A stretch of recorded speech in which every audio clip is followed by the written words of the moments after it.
चाहती हूँ कि आज दिल्ली की स्थिति जो है वो दिल्ली की स्थिति है और दिल्ली को संभालने की जिम्मेदारी किसकी है?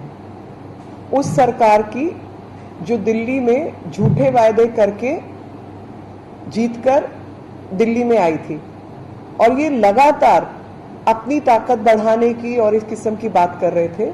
मैं 2015 की प्रेस आपको याद दिलाना चाहती हूँ और इनका आप मैनिफेस्टो भी उठा के देख लीजिए, जिसमें इन्होंने कहा था कि हम 30,000 बेड्स दिल्ली में लगाएंगे, हेल्थ इंफ्रास्ट्रक्चर बढ़ाएंगे, 30,000 बेड्स लगाएंगे। लेकिन हाईकोर्ट में जब मामले सामने आए तो पता चला कि दिल्ली को आज तक, और वो भी पिछले साल मिलाकर जब केंद्र सरकार का इनके ऊपर प्रेशर था और अमित भाई गृह मंत्री के रूप में लगातार पिछले साल संभाल रहे थे दिल्ली को, तो 354 बेड ऐड किए गए थे, सिर्फ 354। और ये हाईकोर्ट के अंदर एफिडेविट की मैं बात कर रही हूँ। प्राइमरी हेल्थ सेंटर्स और जो डिस्पेंसरी जिसको कहा जाता है वो म्यूनिसिपल कॉरपोरेशन चलाती है, जो कि इनके आने से पहले दिल्ली में उसकी संख्या 265 थी। वो 265 की संख्या घटकर आज 230 रह गई है। और एमसीडी जो लोग डेंगू ब्रीडिंग, मलेरिया ब्रीडिंग के लिए काम करते हैं, उनकी तनख्वाहें देने का काम इनका है। अगर 500 करोड़ की जरूरत है तो कभी 10% 9 करोड़ दे दिया, कभी 10 करोड़ दे दिया, कभी 7 करोड़ दे दिया। इस तरीके की ये हरकतें लगातार कर रहे हैं।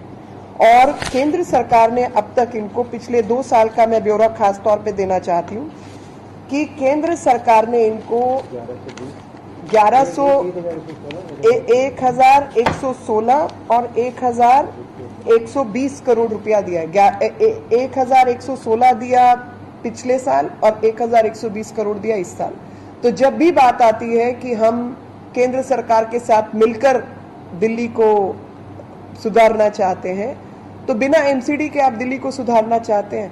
खास तौर पे कोरोना की अगर आप बात करें तो म्यूनिसिपल कॉरपोरेशन के एक एक डॉक्टर, एक एक सफाई कर्मचारी, एक एक नर्सिंग स्टाफ दिल्ली की सेवा में लगे हुए हैं और उनके ऊपर कब्जा तो आप कर लेते हैं, लेकिन उनकी देखरेख की बात आती है तो आप प्रोविजन उनका नहीं करते हैं। जो वैक्सीनेशन ड्राइव है उसमें एमसीडीज अब तक 150 सेंटर्स चला रही थी। एक तरफ वैक्सीनेशन का हल्ला किया हुआ है और दूसरी तरफ 60 वैक्सीनेशन सेंटर्स को बंद कर दिया है और लगातार एडवर्टीजमेंट आ रहा है दिल्ली में यूनिवर्सल वैक्सीनेशन जो है वो अरविंद केजरीवाल प्रोवाइड करने वाले हैं। ना तो अभी तक कोई ग्लोबल टेंडर किया है, ना कहीं से वैक्सीन का प्रावधान किया है। झूठ मूठ के 4 चिट्ठियां दिखाते हैं, ये वाली इस तरीके की 4 चिट्ठियां। वो परचेज ऑर्डर है क्या? 26 तारीख को तुम एक चिट्ठी लिखते हो कि हमें ये खरीदना है, आपने क्या खरीदना है, क्या उपलब्धि है, क्या रेट है, क्या चीज है, ये परचेज ऑर्डर है 26 तारीख को। उत्तर प्रदेश की सरकार ने तो ग्लोबल टेंडर फ्लोट कर दिया। आप टेंडर की कॉपी दिखाओ, हिम्मत है तो टेंडर की कॉपी दिखाओ ना। असलियत में तो लोगों को लगातार धोखा देना ही इनकी आज की तारीख में रणनीति रह गई है। आप बात करो आईसीयू बेड्स की, तो दिल्ली के अंदर आईसीयू बेड्स की संख्या कतई नहीं बढ़ी है और जो प्रधानमंत्री रिलीफ फंड के वेंटिलेटर्स आए थे, केवल वही वेंटिलेटर्स दिल्ली इस्तेमाल कर रही है। उसके अलावा एक भी वेंटिलेटर पिछले साल में नया नहीं खरीदा गया है। और ऑक्सीजन सिलेंडर के ऊपर कोई 1-1.5 करोड़ रुपया खर्चा था, शायद वही ऑक्सीजन सिलेंडर है जो इनके एमएलएस के घर से बरामद हो रहे हैं। और नहीं तो ऑक्सीजन की भी किल्लत आज भी अस्पतालों को आप देखिए। ये जैसे ड्राउट सिचुएशन थी ना, मैं आपको वापस अमर्त्य सेन की थ्योरी पे लेके जाना चाहती हूँ कि ड्राउट कंडीशन के अंदर जो भुखमरी पैदा होती है, वो भुखमरी पैदा इसलिए नहीं हुई कि अनाज नहीं है, भुखमरी पैदा हुई कि जिनको जरूरत है उन तक पहुंचाने की व्यवस्था नहीं है। ठीक उसी तरीके से दिल्ली के अंदर ऑक्सीजन की हालत इन्होंने कर रखी है। मित्रों, मैं आपको कुछ कागजों से अवगत कराना चाहती हूँ कि लगातार आप इनकी शातिरपंथी देखिए। दिल्ली संभालना काम केंद्र सरकार का है या दिल्ली सरकार का है? और दिल्ली सरकार का बजट कितना है? 10,000 crore, 9,959 to be precise, but 10,000 crore. 10,000 crore रुपया कहां गया कोई पूछे? जो 2.5 लाख का पोर्टा कैबिन डलता है उसके ऊपर 35 लाख खर्चा गया है। और वो पैसे जो खर्चे गए हैं उनके अंदर आज तक आप एक वैक्सीनेशन सेंटर नहीं चला सकते, क्योंकि वहां पर ना तो लोगों को अलग बिठाने की व्यवस्था है, ना वहां पर उस तरीके के प्रावधान है। वो सब काम आज एमसीडी की प्राइमरी हेल्थ सेंटर ही कर रहे हैं, जिनकी आपने संख्या कम कर दी है, जिनके पास डॉक्टर, नर्सेस और अन्य व्यवस्थाएं हैं, पैरामेडिक्स हैं और सब व्यवस्थित तरीके से काम हो रहा है। मोहल्ला क्लिनिक तो फ्रॉड है, सारी जनता देख रही है, कोर्ट भी देख रहे हैं। तो मुझे एक याद आता है एक जोक, जिसके अंदर कि कोर्ट पूछता है कि भैया ऑक्सीजन दिल्ली ने को केंद्र ने देनी है, अस्पताल जैसे राधा स्वामी सत्संग के अंदर हुआ या डीआरडीओ हुआ, अस्पताल भी केंद्र सरकार ने बना के देने हैं, उनको चलाने का स्टाफ भी आईटीबीपी और मेडिकल ऑफिसर जो है आर्मी से आएंगे, और ऑक्सीजन भी केंद्र सरकार आपके पास पहुंचाएगी, क्योंकि आपने एक भी प्लांट नहीं लगाया। 8 प्लांट केंद्र सरकार ने लगाने थे, प्रधानमंत्री पीएम केयर्स के जो पैसे थे आपने उसका इस्तेमाल नहीं किया। और तो फिर आप क्या करोगे, आपकी क्या जिम्मेवारी है? बोला मरीज तो हमारी जिम्मेवारी है ना जी, तो जो बीमारी फैली है वो जिम्मेवारी इनकी है, बाकी कोई व्यवस्था इनकी जिम्मेवारी नहीं है। और ठीक यही सटीक स्थिति दिल्ली की इन्होंने बना रखी है। और जब आप ऑक्सीजन कांड इनका बेनकाब करते हो, आप दिल्ली को बताते हो कि किस तरीके से इनके अपने एमएलए और इनके भक्त लोग जो इनके फंडर्स हैं वो लोग इन्वॉल्व हैं दिल्ली के अंदर ऑक्सीजन यूनिट्स को, ऑक्सीजन की सप्लाई में कमी की वजह वो लोग हैं, सप्लाई चेन मैनेजमेंट इनका गलत है, और लगातार झूठ मूठ की कहानी ये लोग कर रहे हैं। और जब भी बात आती है कि हम ऑक्सीजन का ऑडिट करेंगे तो ये भागना चाहते हैं ऐसे विषय से, ना पैसों के ऑडिट की बात करते हैं ना ऑक्सीजन के ऑडिट की बात करते हैं, क्योंकि ये जानते हैं कि मोहल्ला क्लिनिक की तरीके से ऑक्सीजन का भी ये फ्रॉड दिल्ली के साथ कर रहे हैं। तो सामने आता है कि ऑक्सीजन कॉन्सेंट्रेटर से लेके ऑक्सीजन के सिलेंडर, जिसके लिए दिल्ली में त्राहिमाम मचा हुआ है, उसके लिए इन्हीं के लोग जिम्मेवार हैं, जिनको ये मेकर्स ऑफ दिल्ली का अवार्ड देते हैं वही लोग जिम्मेवार हैं। तो स्पष्ट रूप से मिलीभगत साफ दिखाई देती है, हाहाकार दिल्ली में मचा हुआ है, प्रावधान केंद्र सरकार करके दे, इनको कुछ जिम्मेवारी नहीं है। और जबकि दिल्ली की जनसंख्या मात्र 2.5 करोड़ है, दिल्ली का जो मैनेजमेंट है वो 2.5 करोड़ है, और जबकि अन्य बड़े बड़े राज्य महाराष्ट्र, तेलंगाना, आंध्र प्रदेश, ये सब वो छत्तीसगढ़, ये सब बड़े बड़े राज्य दिल्ली से तो कहीं बड़े हैं, वहां पर किसी को इतनी ऑक्सीजन नहीं चाहिए। और जहां तक मरने वालों की संख्या की बात आती है तो महाराष्ट्र, दिल्ली, छत्तीसगढ़ जिसकी कोई बात ही नहीं कर रहा है, वहां पे राज्य सरकारों की कोई जिम्मेवारी नहीं है। और राज्य सरकार में जो स्वास्थ्य मंत्री है वो किस लिए बनाए हैं, और उनके जो इतने हजारों करोड़ के बजट है वो पैसा कहां जा रहा है, वो वहां की जनता नहीं पूछेगी आपसे। और बहुत तरीके से इस नैरेटिव को, जब आप इनकी व्यवस्थाओं की बात करो तो नैरेटिव बदल के कि आप आईसीयू बेड्स की बात मत करो जी, आप दिल्ली में संख्या बेड्स की बढ़ाने की बात मत करो, आप दिल्ली में नए अस्पतालों की बात मत करो। और मैं आपको वो भी संख्या देना चाहती हूं कि दिल्ली के अंदर हरीशचंद्र अस्पताल है नरेला में, जिसमें 350 बेड्स लग सकते हैं, लगे हुए हैं, मतलब प्रावधान है 350 का, सिर्फ 130 शुरू हुए हैं। सुपर स्पेशलिटी हॉस्पिटल है जनकपुरी में, जिसमें 285 बेड्स हैं, और पिछले 13 साल से ये अस्पताल तैयार है। जिस भी मेडिकल सुपरिंटेंडेंट ने कहा कि आप यहाँ पे व्यवस्थित करके 285 बेड को चालू करो, उसी को इन्होंने 3-4 ऐसे एमएस हुए, उन्हीं को ट्रांसफर आउट कर दिया, उनको वहां से बाहर भेज दिया, जबकि एमआरआई, कैट स्कैन सब तरीके की फैसिलिटी यहाँ पर उपलब्ध है। और सिर्फ 15 बेड्स शुरू किए गए हैं और आज तक अप्रूवल नहीं दिया गया है। द्वारका के अंदर सेक्टर 9 के अंदर 1785 बेड का अस्पताल है, और तीन साल हो गए और उसमें आज तक कुछ भी नहीं किया गया। 45,000 करोड़ रुपया इनके हाथ में था पिछले 5 साल के अंदर, उस 45,000 करोड़ का कोई हिसाब नहीं है। और 8 तारीख को जो शुरू करना था, आज 11 तारीख हो गई है। मैं आपको चैलेंज के साथ कह रही हूं कि द्वारका सेक्टर 9 के अस्पताल की आप स्थिति जाकर देखिए, एक मरीज उसके अंदर भर्ती नहीं हुआ है, जो 8 तारीख को शुरू होना था। वैक्सीनेशन की जब आप ये सब सवाल उठाते हैं तो बात करते हैं वो लोग वैक्सीनेशन की।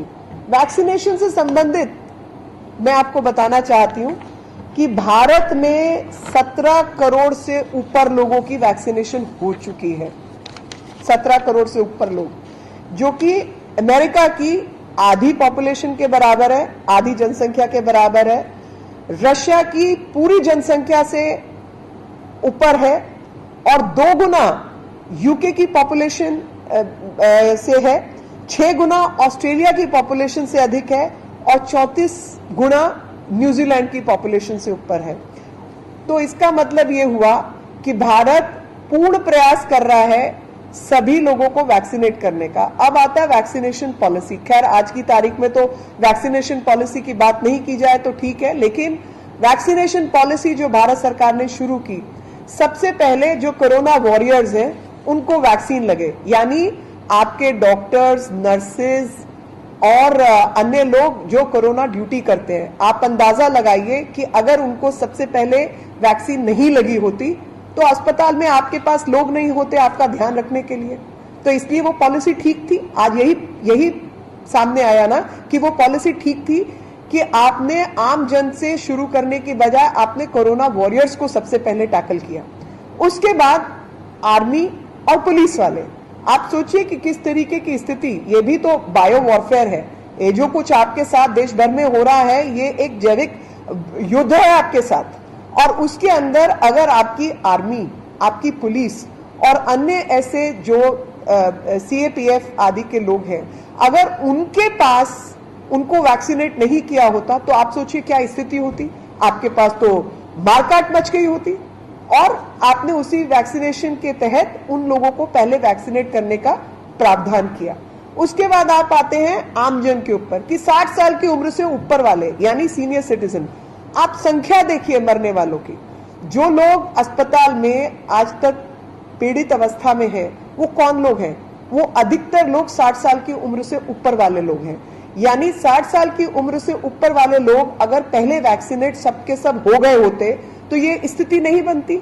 मगर उस समय यही विपक्ष के लोग वैक्सीन के विरुद्ध युद्ध में लगे हुए थे। युद्ध ये नहीं था कि हम लोग इकट्ठे होकर पहले 60 से ऊपर वालों को वैक्सीनेट करवा दें। युद्ध ये था कि ये हिंदुस्तानी वैक्सीन चलनी नहीं चाहिए। आप फाइजर को अलाउ करो, आप इसको लेके आओ, उसको लेके आओ, और अपनी वैक्सीनेशन पॉलिसी के तहत लोगों के मन में भ्रम पैदा करने का काम इन्हीं लोगों ने किया। और इनकी आप पुरानी टेप्स निकाल के देख लीजिए, इन्होंने किस तरीके की अवस्था पैदा की। उसके बाद भारत सरकार ने कहा कि अच्छा अब 60 वाला हो गया तो अब 45 से ऊपर वाले लोगों को वैक्सीनेट किया जाए। वो भी पॉलिसी ठीक थी, क्योंकि जितने लोग 45 के ऊपर जाते ये उम्र वो होती है जिसमें शुगर, डायबिटीज आदि की शुरुआत होती है, और अधिकतर लोगों को ये पता भी नहीं होता कि मैं डायबिटिक हूं या मेरे अंदर वो सिंड्रोम पैदा हो रहे हैं। और डायबिटीज का कोरोना का बिल्कुल सीधा संबंध है। कई बार तो कोरोना कारण भी बन रहा है और कई जगह पे जो डायबिटिक लोग हैं उनको ज्यादा इसका इम्पैक्ट भी हो रहा है। तो ये जितनी चीजें थी ये बिल्कुल ठीक थी। लेकिन जब ये सब व्यवस्थाएं चल रही थी, दिल्ली सरकार किसमें बिजी थी? क्या काम कर रही थी दिल्ली सरकार? दिल्ली सरकार आबकारी नीतियों को बदलने में लगी हुई थी। दिल्ली सरकार 21 साल से ऊपर वालों को शराब बांटने में लगी हुई थी। दिल्ली सरकार जो 12% आज सरकार को टैक्स के रूप में बंटता है शराब के ऊपर, उसको 4% लेके आने में लगी हुई थी, ताकि 10% की जो कटौती है वो कहां जाएगी वो समझने वाली बात है कि 10% टैक्स क्यों कम किया गया शराब के ऊपर।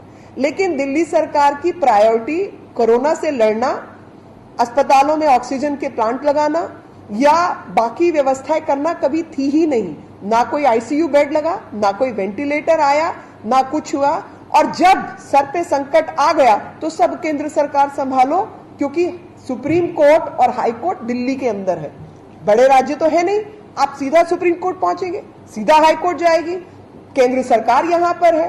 तो सारा का सारा बर्डन जो अपना काम है वो आप इनके ऊपर शिफ्ट कर दो और काम आपको ढीले का करने की आवश्यकता नहीं है। जहां तक वैक्सीनेशन पॉलिसी की आगे बात है, झूठ देखिए, झूठ कैसे बोलते हैं कि हमने विदेशों को वैक्सीन दी। अरे भैया, एस्ट्राजेनेका नाम सुना है आपने कभी? एस्ट्राजेनेका जो वैक्सीन है उसी का नाम कोविशील्ड है।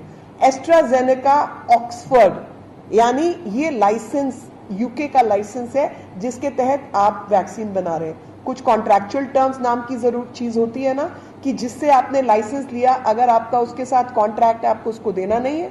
उसके बाद आपकी इंटरनेशनल ऑब्लिगेशंस होती है।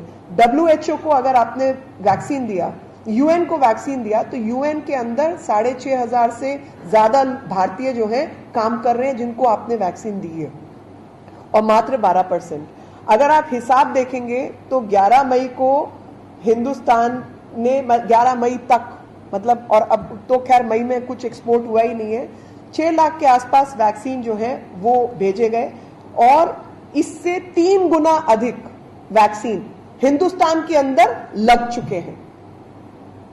यानी हिंदुस्तान की प्रायोरिटीज बिल्कुल ठीक थी जब ये महामारी भी नहीं थी, और जब से ये महामारी आई तो कोई वैक्सीन एक्सपोर्ट नहीं हुआ है।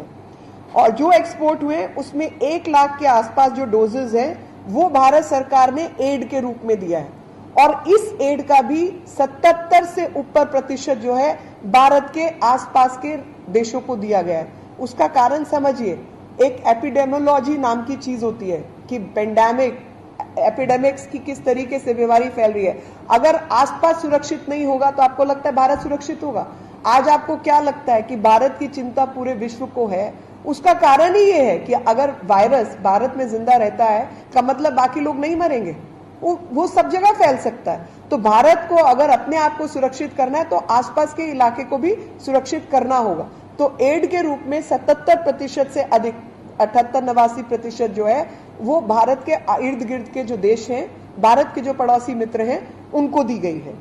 और 54% जो एक्सपोर्ट किया गया है, जो 84%, मतलब 16% एक्चुअली एड के रूप में गया। बाकी एक्सपोर्ट होने वाली 84% जो वैक्सीन है उसके 2 खंड हैं।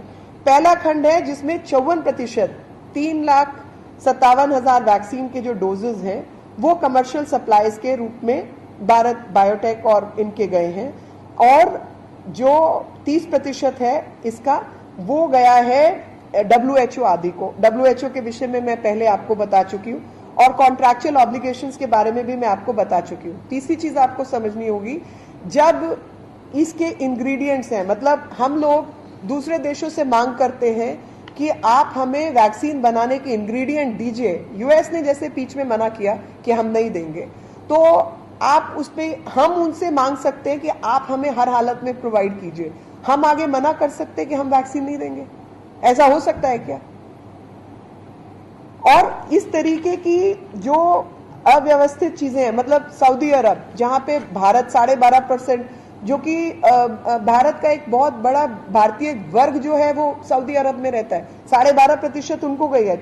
और एस्ट्राजेनेका, ऑक्सफोर्ड एस्ट्राजेनेका के बारे में आपको बताया कि ये उन्हीं का है। तो जहां तक टेक्निकल बात है उसमें तो बहुत स्पष्ट है कि when we are requiring vaccine, when we require vaccine ingredients from other countries, can we tell those countries we will not give you the vaccine? There's something called contractual obligation. Plus, there are IPR obligations also. We are under license from other countries, and we are making vaccines for them. So we have to have certain kind of responsibility. If you are not going to comply with your responsibility, nobody is going to give you the license further. In fact, in this case, you must understand that how Prime Minister of India had to intervene to have a word with the UK Prime Minister so that the Oxford AstraZeneca vaccine can be retained right now. Otherwise, we will be violating the contractual obligation and they could revoke the license itself. Now, the strategy is very clear. आपको विपक्ष की strategy बिल्कुल स्पष्ट है। और मुझे vaccine संबंधित तो एक और किस्सा याद आ रहा है कि ये जो आम साधारण भाषा में कहूँ तो भाई लड़के की उम्र हो गई, दुल्हन ढूंढो दुल्हन ढूंढो, और जब दुल्हन ढूंढी जाती हैं लड़कियां हैं तो नाक नुक्स निकालना कि ये ऐसी है वैसी है, मुझे शादी नहीं करनी। लेकिन उसके बाद में वो दुल्हन के लिए घूम रहा है क्योंकि अब उस उम्र की महिलाएं बची ही नहीं है। वही हालत इन लोगों की है वैक्सीन पॉलिसी को लेकर। जब वैक्सीन भारत में शुरू हुआ, बहुत सिस्टमैटिकली 45 से ऊपर वाले लोगों को केंद्र सरकार ने देना शुरू किया, तो ये नाक नुक्स निकाल रहे थे, मीन मेक कर रहे थे। और आज जब वैक्सीन को लेकर लोगों ने देख लिया कि कैसी हाहाकार मची है, तो लोगों के मन में भय पैदा कर दिया, और अभी हाहाकार उल्टी तरीके की मचा रखी है, क्योंकि पूरी दुनिया में वैक्सीन जितनी है उन्हीं को आप करेंगे ना, भारत की जितनी है उतने ही करेंगे। और भारत के अंदर 4 नए लोगों को वैक्सीन का जैसे जॉब वर्क होता है आगे लाइसेंस को दिया भी गया है। अभी 3-4 दिन पहले केंद्र सरकार ने वो योजना भी बनाई है कि अधिक लोग वैक्सीन मैन्युफैक्चरिंग कर सके। लेकिन आपको समझना होगा, वैक्सीन कोई क्रोसिन जैसा ड्रग नहीं है। वैक्सीन बनाने के लिए, और खास तौर पे कोवैक्सीन जिसमें लाइव वायरस यूज होता है, उसके लिए एक तरीके की लैब्स उपलब्ध होना भी तो जरूरी है। उस तरीके की फैसिलिटी ही बना सकते हैं। लाइसेंसिंग आप मोहल्ला क्लिनिक में नहीं कर सकते जी। वैक्सीन की लाइसेंसिंग के लिए एक लेवल ऑफ फैसिलिटी की जरूरत है, and that level of facility cannot be mohalla clinic. That level of facility has to exist, and only then licensing can be done. So far as vaccination is concerned, or so far as manufacturing of vaccine is concerned, it's a very, very specialized job, and COVAX is dealing with live virus. So ultimately you need to have that kind of security framework to deal with that. So please understand the policy which the opposition is using. They are only creating chaos and trying to mislead the people, whereas trying to shy away from their own responsibility. And every time any leader from the opposition ask them, what are your state governments doing? मैं चाहती हूं इस मंच से कि आप राहुल गांधी से पूछिए कि भाई महाराष्ट्र का हिसाब किताब दो, पंजाब का हिसाब किताब दो, छत्तीसगढ़ का हिसाब किताब दो, राजस्थान का हिसाब किताब दो। वो मुख्यमंत्री तो तुम्हारे थे, उन्होंने पैंडेमिक में क्या किया और उनका कितना कितना बजट था, उनकी क्या क्या व्यवस्थाएं हैं, उसका हिसाब दो। राज्य सरकारें क्या बैठने के लिए हैं? केंद्र सरकार ने राज्य चलाने हैं, तो फिर खत्म कर देते हैं ना, मुख्यमंत्री बनाना ही बंद कर दीजिए, प्रेसिडेंट बना देते हैं, प्रधानमंत्री की जगह प्रेसिडेंट लागू कर देते हैं। प्रेसिडेंट ही होना चाहिए भारत का। लोगों को यहाँ की जो व्यवस्थाएं हैं, जो क्वाज़ाई फेडरल स्ट्रक्चर है हम लोगों का, उसकी समझ नहीं है, गवर्नेंस स्ट्रक्चर्स की समझ नहीं है। और कम से कम भारत में रहने वालों को भी अपने गवर्नेंस स्ट्रक्चर की समझ रखनी चाहिए कि राज्य सरकारों की जिम्मेवारी को आप केंद्र सरकार की जिम्मेवारी के रूप में नहीं दिखा सकते। और केंद्र सरकार को अपना काम करना है, जो कि बहुत बहुत शिद्दत के साथ काम कर रही है, लगातार चिट्ठियां लिख रही है, लगातार चीजें भेज रही है, लगातार पैसों की व्यवस्था कर रही है। पीएम केयर्स के माध्यम से व्यवस्था है कि इन लोगों ने तो वेंटिलेटर्स तक खोले नहीं है। इस तरीके की हरकतें इन्होंने की। they not engaged themselves with the public, and in fact the method which they have adopted has harmed the cause of nation. It is still time that India has to fight it together, and you cannot have distinctions that this primary health center or dispensary is being run by MCD, so I will not fund it. This primary health center is, I will use the MCD staff, but I will not give them facilities, and out of 150 centers, I will reduce 60 centers so that I can hang my picture. That is not the way you can fight this pandemic. Pandemic has to be fought with everyone coming on board together. I pray that some sense prevails and people stop lying and instead of trying to build narratives, they should try to build the nation. Instead of wasting money on advertisements, they should be working with the people. Thank you very much. This is the order of that Dwarka Center कि 8 तारीख से शुरू हो चुका है। जिस तरीके से इन लोगों ने आपको फर्जी कागज दिखाए हैं ना, मैं असली कागज आपको दिखा रही हूं कि इन्होंने डिक्लेरेशन दी है कि 8 तारीख से शुरू हो चुका है। मैं आप सबसे गुजारिश करती हूं कि आप द्वारका सेंटर जाके देखिए, अगर एक भी आपको मरीज वहां पे मिले और एक भी व्यवस्था वहां दिखे। और इसके अलावा इनके जितने एसडीएम्स लगे हुए हैं, जितने डीएम्स लगे हुए हैं, आपको हैरानी होगी जानकर कि इनको कह कर 50 जगह मैंने इनको फोन किया कि आप ये यहाँ सेंटर तैयार हो गया, आप इसको सरोजनी नगर वाला सेंटर तैयार हो गया है और कार्तिकेयन इनके एसडीएम है कि आप इनको लाइसेंस दीजिए, आप फौरन इनको चिट्ठी दीजिए। वो चिट्ठी आज तक नहीं मिली है, 3 दिन हो गए कहते हुए, 4 दिन। और फिर कि मैंने मैम फाइल मूव कर दी है, और वो भी केंद्र सरकार में किसी अफसर से बात की तब कि मैंने फाइल मूव कर दी है, वो अभी डीएम के पास है, वहां से जब आएगी तब आएगी। इस पे इंक्वायरी होनी चाहिए जी। इस वक्त बात ये नहीं कि अगले ने सेंटर कैसे शुरू किया, उसको तो जरूरत है, उसने शुरू कर दिया। इंक्वायरी इस बात की कि आपने अब तक कागज क्यों नहीं दिया जो आपको चिट्ठी देनी थी। लगातार इनकी ये हरकतें हैं। 8 तारीख की डिक्लेरेशन आज तक शुरू नहीं हुआ। कोई व्यवस्था नहीं है। वो चलाने के लिए भी केंद्र सरकार आएगी। आप दे दीजिए सांसदों को, हम लोग कर देंगे। हम सब अपने अपने क्षेत्र का देख लेंगे।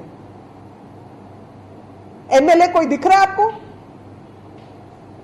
स्वास्थ्य मंत्री दिखा है आपको? मुख्यमंत्री कुछ और कहता है, उप मुख्यमंत्री कुछ और कहता है, मुख्यमंत्री कुछ और कहता है, एक प्रवक्ता बना रखे इन्होंने अपने एमएलए राघव चड्ढा, वो कुछ और कहते हैं। 24 घंटे नाटक।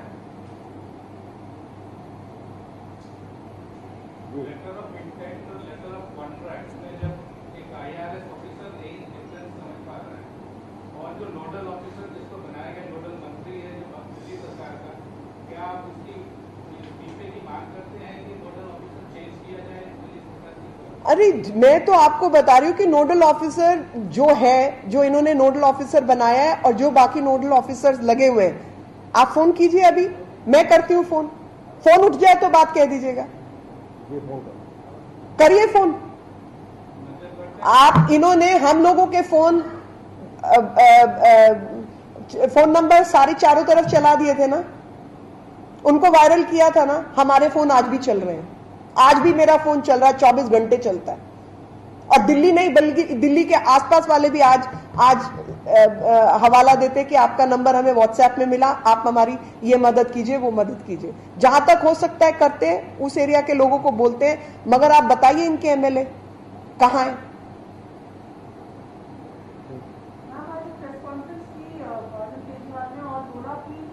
जो फॉर्मूला है वैक्सीन बनाने का, उनको ज्यादा कंपनीज को बांटना चाहिए ताकि ज्यादा वैक्सीन बने और टाइम पर बने। और इसको लेकर प्रधानमंत्री को पत्र भी लिखा है केजरीवाल ने। मैं समझती हूं कि अरविंद केजरीवाल कम से कम IIT में पढ़े हैं, तो थोड़ा सा विज्ञान जानते होंगे। अब वहां भी कोई फर्जीवाड़ा करके घुसे हो तो मुझे नहीं मालूम, लेकिन अगर विज्ञान जानते हैं और समझते हैं तो इनको ये समझ होनी चाहिए कि जो लाइसेंसिंग पॉलिसी होती है, वो खास तौर पे जब आप लाइव वायरस आदि से डील कर रहे होते हैं, तो उसके लिए कुछ फैसिलिटी, कुछ बेसिक इंफ्रास्ट्रक्चर की जरूरत होती है। उस तरीके का इंफ्रा जहां होगा, लाइसेंस आप उसी को दे सकते हैं ना। आपकी तरह मोहल्ला क्लिनिक पर प्राइमरी हेल्थ सेंटर के नाम पे तो दुनिया नहीं बेच सकती, क्योंकि प्राइमरी हेल्थ सेंटर जब आपको बनाने थे तो आपने मोहल्ला क्लिनिक खड़े कर दिए थे और आपने कहा था मैं 900 प्राइमरी हेल्थ सेंटर बनाऊंगा, जबकि 265 के 230 रह गए हैं। और उसी तरीके से जो वैक्सीन है वो मोहल्ला क्लिनिकों में नहीं बनती। वैक्सीन बनाने के लिए वो सुविधा भी चाहिए। जिसके पास वो सुविधा है, जो वो सर्टिफाई कर सकता है, उसी को लाइसेंस दिया जा सकता है। और मैंने आपको पहले भी कहा और मैं दोबारा बताना चाहती हूँ कि 3-4 ऐसे लोगों को लाइसेंस ऑलरेडी दिया जा चुका है। तो ये कोई नई बात नहीं कह रहे। और ये इस पे अपना एडवर्टाइजमेंट चलाएंगे या अखबार और मीडिया वालों को बेचेंगे और पैसे खर्च करेंगे, तो उसका भी हिसाब ले लीजिएगा कि इस चिट्ठी को चलाने के लिए कितने करोड़ रुपया इन्होंने खर्चा है, जो भारत सरकार ऑलरेडी कर चुकी है।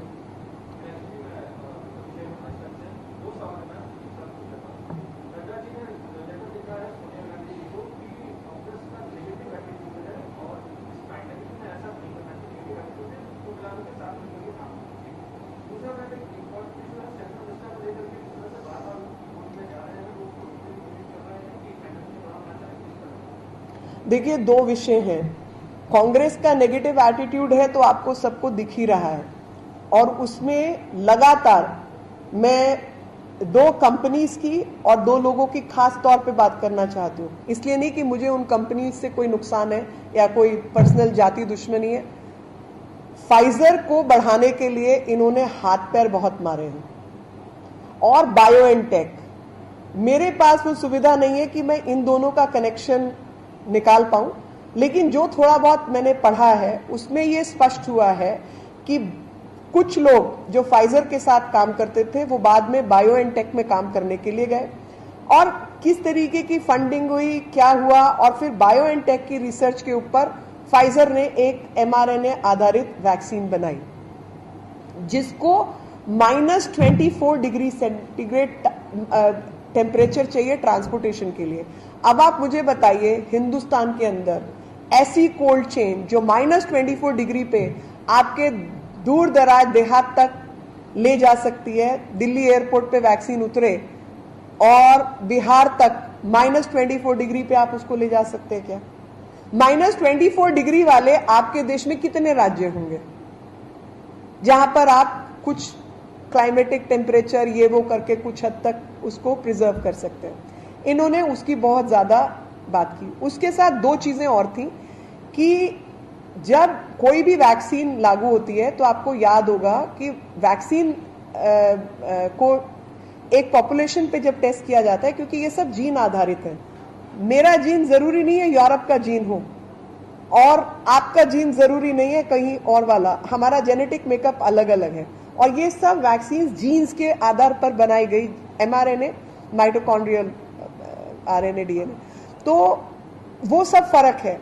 तो जब आप टेस्टिंग स्टेज में होते हैं, बिना टेस्टिंग के अलाउ कर दिया जाए, ऐसा हो सकता है क्या? टेस्टिंग के लिए तो टेस्टिंग फेज तो आपको चलाना ही पड़ेगा। ये कह रहे थे कि हमें आप टेस्टिंग फेज मत करने दो, आप सीधा अलाउ करो। तो सरकार ने कहा नहीं जी, ऐसा संभव नहीं है। टेस्टिंग फेज, भारत के लोगों की सुरक्षा हमारी जिम्मेवारी है और इसलिए बिना टेस्टिंग के हम अलाउ नहीं करेंगे। और इसी संदर्भ में आपको मैं पुराना किस्सा याद दिलाना चाहती हूँ जो कि कांग्रेस के समय काल में हुआ, जब एक वैक्सीन तैयार किया गया कैंसर ऑफ द सर्विक्स के लिए और उसको ट्रायल किया गया छत्तीसगढ़ की कुछ, छत्तीसगढ़ या झारखंड, मेरे को थोड़ा कंफ्यूजन है, वहां की ट्राइबल बच्चियों के ऊपर और 90 लड़कियों की डेथ हुई थी। आज अगर ऐसा हो जाए, जिम्मेवार कौन होगा? भारत सरकार, क्योंकि आपने बिना ट्रायल किए लाइसेंसिंग दे दिए। ठीक है, तो और जो नुकसान होगा उसकी जिम्मेवारी लेने को तैयार नहीं है। तो ऐसी कंपनीज को तो आप नहीं कर सकते। आपको एक व्यवस्था के तहत ही लोगों को अलाउ करना है, चाहे वो स्पुतनिक है चाहे कुछ और है। वैक्सीन आए, जरूर आए, क्योंकि हमारी जरूरत है, लेकिन हम सिर्फ बाजार नहीं है जी। लोगों की जान बचाना और लोगों की जान बचाने की जिम्मेवारी भी हम लोगों की है। और लाइसेंसिंग पॉलिसी उसी के तहत पर खोली जाएगी, उसकी safety, security, availability, genetic makeup के ऊपर उसका असर और जिम्मेवारी लेने की क्षमता उस कंपनी की, उसी के आधार पर लाइसेंस दिया जाएगा। यही कारण है कि कांग्रेस के जमाने में जिस तरीके की हरकतें हुई, भाजपा वो हरकतें करने को तैयार नहीं है। लेकिन कांग्रेस के कर्मकांड हम भूल गए हैं, ऐसा भी नहीं है। दूसरी चीज, लगातार सेंट्रल विस्टा पर अटैक करना, 862 करोड़ तुमको चुभ रहा है। वो पार्लियामेंट में कौन प्रधानमंत्री बैठने जा रहे हैं? सेंट्रल विस्टा भारत के लिए बन रहा है या बीजेपी के लिए बन रहा है? तुम नहीं आओगे या तुमने तय कर लिया कि 44 सांसद भी नहीं आएंगे इस बार, तुम्हारे 4 भी नहीं आने वाले, ये तुमने तय किया। और तुमको पता है कि भारत के लोकतंत्र का जो नया मंदिर है वो तुमको जगह नहीं देगा, क्योंकि तुम लोगों की हरकतें ऐसी हैं। सोनिया गांधी जी और उनकी पार्टी अब तक कर क्या रही है, आप मुझे बताइए। सेंट्रल विस्टा ना बीजेपी का है ना प्रधानमंत्री का है। और अगर प्रधानमंत्री है तो नरेंद्र मोदी जी ने तय नहीं किया कि वो हमेशा प्रधानमंत्री रहने वाले हैं। लेकिन अगर ये पार्लियामेंट के अंदर जो 100 साल के आसपास, 75-70 साल से ऊपर 100 साल के आसपास इसने निकाल दिया, तो उसमें बहुत सारी कांग्रेस की सरकारें रही हैं। आने वाले भविष्य में जब ये बना था 1930-32 जो भी समय रहा हो, उससे अब हमारी जनसंख्या कितनी बढ़ गई है। आज हम 130 करोड़ का देश है, वो 35 करोड़ का देश के समय पे बना था। और उतने सारे आपके, अब जब डिलिमिटेशन होगी तो आपके एमपीज की संख्या बढ़ने जा रही है। कहां बिठाओगे उन एमपीज को? 2000 करोड़ के आसपास, हजार करोड़ के आसपास जो है, भारत सरकार हर साल पैसा खर्चती है किराए के रूप में। और जो भी व्यवस्थाएं खड़ी होती हैं वो देश की व्यवस्थाएं, परमानेंट व्यवस्थाएं हैं, वो किसी के घर की व्यवस्था नहीं है। और ये प्रोजेक्ट की संसद नया होना चाहिए, विस्टा ठीक होना चाहिए, ये 20 साल पुराना प्रोजेक्ट है। ये कोई प्रधानमंत्री जी का प्रोजेक्ट नहीं है। सिर्फ प्रधानमंत्री जी ने उस प्रोजेक्ट को लागू किया है। जो काम तुम नहीं कर पाए वो प्रधानमंत्री जी ने करके दिया है। और समय पर भारत की कंपनी, भारत के लोग और भारत अपने लिए आजाद भारत किस तरीके का लोकतंत्र के मंदिर का निर्माण कर सकता है, वो भी एक बहुत बड़ा संदेश है। और ऊपर से जब इकोनॉमी डाउनफॉल हो रहा है कि इकोनॉमी गिर रही है, इकोनॉमी गिर रही है, ये हो गया वो हो गया, अरे भाई काम तो करना पड़ेगा ना। जब आप काम करेंगे तभी मजदूरों के घर में चूल्हा जलेगा। तो काम करके लोगों का घर भी चले, इकोनॉमी को भी बूस्ट मिले और आने वाले नए भारत का नया लोकतंत्र का मंदिर तैयार हो, इसकी तैयारी है। तो जो लोग सेंट्रल विस्टा के ऊपर गुमराह कर रहे हैं वो बताएं कि एमएलएस के लिए 900 करोड़ का किस लिए आप जो है प्रावधान करके महाराष्ट्र के अंदर मकान बनवा रहे हो। आपने भी वैक्सीन को लेकर कहा कि देश में हमारे 15 करोड़ के आसपास लोगों को वैक्सीन जा रहा है, बहुत अच्छी बात है कि लोगों को वैक्सीन ज़्यादा से ज़्यादा लोगों को मिलेगी। और आपने तमाम देशों के साथ तुलना भी करी जनसंख्या के आधार को लेकर, लेकिन वहाँ के सरकारों ने जैसे अमेरिका हो या रूस हो, दूसरे देश हो, वहाँ पर बेरोजगारी भत्ता दिया गया था उन लोगों को जिनकी नौकरियाँ छूटी थी। लेकिन हमारे देश में जिन लोगों को नौकरियाँ छूटी या बेरोजगारी भत्ता छोड़े को ये कर नहीं छूटा है कि अगर आपकी नौकरी चली गई है तो आपका गुजारा कैसे चलेगा। देखिए आप, हाँ नहीं, आप क्या चाहते कि हम नकली नोट छापना शुरू कर दें? और अमेरिका ने अभी कुछ नोट छापे हैं अपने देश का, जो सीधे तौर पे इन्फ्लेशन जो है वो ट्रांसपोज कर दिया सबके ऊपर। आप चाहते हैं कि इन्फ्लेशन बढ़ाया जाए? 90 करोड़ लोगों को जो खाने की व्यवस्था की गई है वो भी उसी भत्ते का रूप है। आप ये मत भूलिए, भत्ता केवल हाथ में देने से नहीं होता, और बहुत सारे राज्य, हरियाणा ने कुछ पैसों का प्रबंध किया, कुछ और राज्य, तो राज्य सरकारें फ्री हैं देने के लिए, किसी को नहीं रोका। Thank you.